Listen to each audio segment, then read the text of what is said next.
Thank you for joining me for lesson 210 of Sefer HaMitzvos Daily Study. Today we're talking about the purification of the metzora, the one who has contracted the skin disease of tzara'at. This is positive mitzvah 110.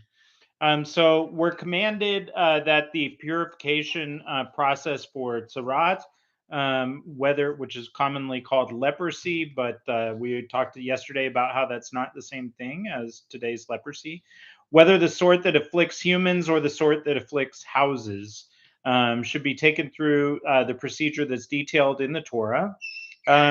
For the metzora, this procedure includes the taking of a piece of wood from a cedar tree. I don't know if you can see this. This is from the Laws of Tahara, great book. Piece of wood from a cedar tree, hyssop, crimson thread, two birds, and well water. So that water is put in a bowl. They slaughter one of the birds. They put some of the blood into the water. Then they take the cedar, the hyssop, the crimson thread, and tie up one of the birds to it. Dip that in the water. Then that is sprinkled on the back of the metzora's hand 7 times.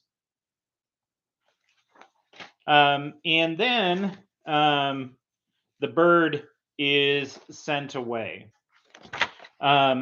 This is the part of the purification process that we're talking about here, which is actually, depending on how you count it, it is the second step of the purification.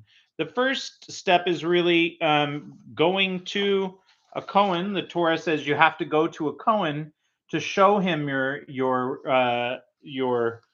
affliction and see if it has been cleaned, if it is healed, and if he determines that it's healed, then you proceed with the rest of the process. The Kohen is the only one who's allowed to do that. All right. So the order of the mitzvah or the metzora's tahara process, the cleansing process. First of all, obtaining a cedar branch, the azav plant, the crimson wool, and the two birds. The azav is the hyssop. Slaughtering one of the birds over a vessel of water, dipping the cedar branch, the azav plant, the crimson wool, and the live bird into the bloody water, sprinkling on the metzora 7 times, and then sending the live bird away. By the way, the dead bird, they bury it under the ground, lest somebody would be tempted to eat that bird. It's not you wouldn't want to eat that. Okay, so then they shave the metzora's hair, and they do immersion in the mikveh. So at that point, he's permitted to return to the city, but he can't live in his house. So a metzora is kind of like a dead body. They if you touch them, carry them, or if they're inside of a house, everything in the house, in that case, everything in the house is contaminated by ritual impurity. Um, uh, so you could also though get it from touching them or from carrying them. Um, there's a distinction between carrying because they might be in another vessel or something.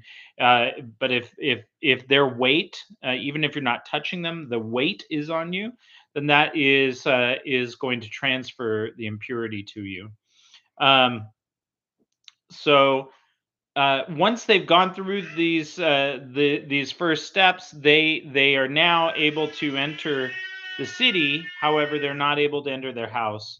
And the second stage, which I'll just briefly kind of touch on, is the shaving of the metzora, or the former metzora, from head to toe, and immersing them in the mikvah a second time. So the everything else takes place on the first time, and then the rest of it takes place 7 days later. And then it's only at that point that he's after nightfall that they're able to enter their home. And But then there's still more that the metzora has to go through.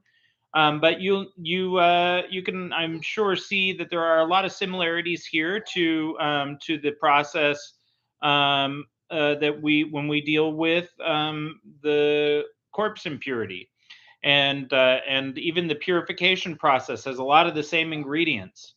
Um, the One other thing that I'll just bring up, um, there's a another theme in offerings where one animal is let go and one animal is killed.